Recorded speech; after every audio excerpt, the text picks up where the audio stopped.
Hey, greetings everyone. Lieutenant Colonel Allen West here, Senior Fellow at the Media Research Center. Recently, the Media Research Center released a report that compiles some of the nightly news stories from the liberal progressive media, mainly ABC, NBC, CBS, some of CNN. And what they came to find out was that 91% of the stories that are coming from those media outlets were negative against President Trump, only 9% positive stories. Of course, they spent much of their time talking about different perceived scandals, the Russian investigation, which we know the real collusion is between Hillary Clinton, Fusion GPS, Christopher Steele with the Russians, to include some folks at the FBI and Department of Justice. But what you have to find very perplexing now is with the recent news about North Korea's leader, Kim Jong-un, saying to the South Koreans, send an invitation to President Trump. I'd like to sit down and talk to him. And of course, President Trump has accepted. It will be interesting to see how they try to spin this news. And I've been watching some of these outlets because they've been completely caught flat-footed. And understand this, that President Trump, the person that they said his language was warmongering, it was over the top, it was not presidential, calling, Kim Jong-un Rocket Man and things of this nature. But think, strategic patience did not bring Kim Jong-un to the table.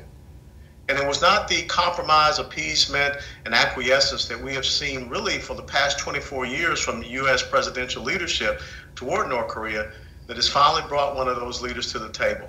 So I think we do have to commend President Trump for his resolve, his resilience, his forthright nature, and for him standing strong against this incredible Stalinist-like dictator.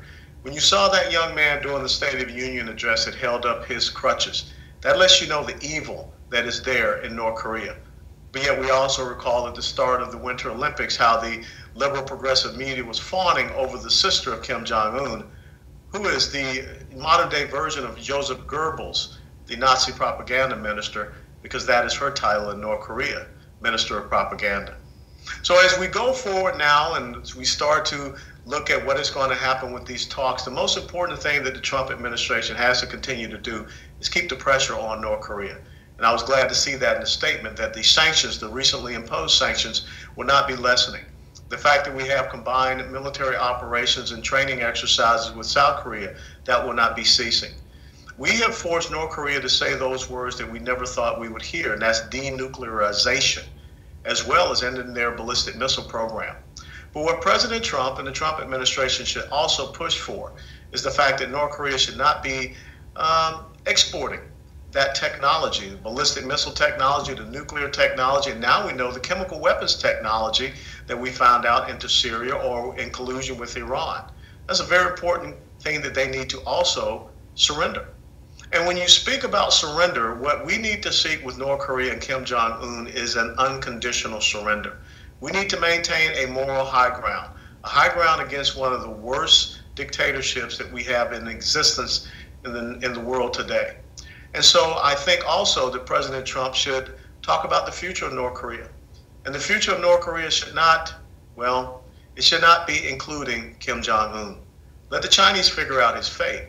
But if we're to go forward in North Korea, we're going to ensure that whatever terms are agreed to, and the United States of America should not offer any concessions whatsoever.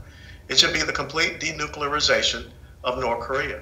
It should be the end to their ballistic missile program. It should be the end to their cyber attacks against the United States and other countries. We need to let them know in no way, shape, form, or fashion will we continue to allow, will we continue to appease, we will not continue to accept the aberrant behavior that has come from North Korea. And first and foremost, we need to make sure that the leader of North Korea, as I have stated, is not part of the future. Ronald Reagan talked about trust but verify.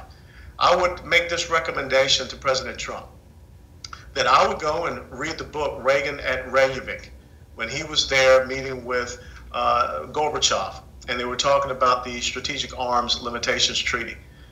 That's the type of leadership that we need to have, the type of leadership that will get up and walk out if there is not any agreement with the conditions that we lay down. And President Trump needs to understand he lays down the conditions of this meeting. He lays down the terms. See, we're still at a state of war when you look at the armistice that was signed between the United Nations and North Korea at the end of the Korean conflict, the Korean War.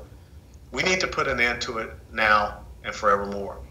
And who would have ever thought that just the same as the wall came down during the time in 1990s, that possibly we could see a wall come down between North and South Korea. And who would have ever thought that it would be on the watch within the first 18 months of President Donald Trump? See, that should go to show each and every one of us, especially the people of the liberal progressive media, that strength is an asset. As Reagan said, you can have peace through strength. But in the 8 years of Barack Hussein Obama, all we got was more belligerence, more obtuse actions and behaviors, and more savage, barbaric destruction coming from a group like ISIS. So we will see, and we will be tracking here at the Media Research Center, how the liberal progressive media covers this story with North Korea. But first and foremost, we need to negotiate from the high ground, offer no concessions, and make sure that the future of North Korea does not hold Kim Jong-un.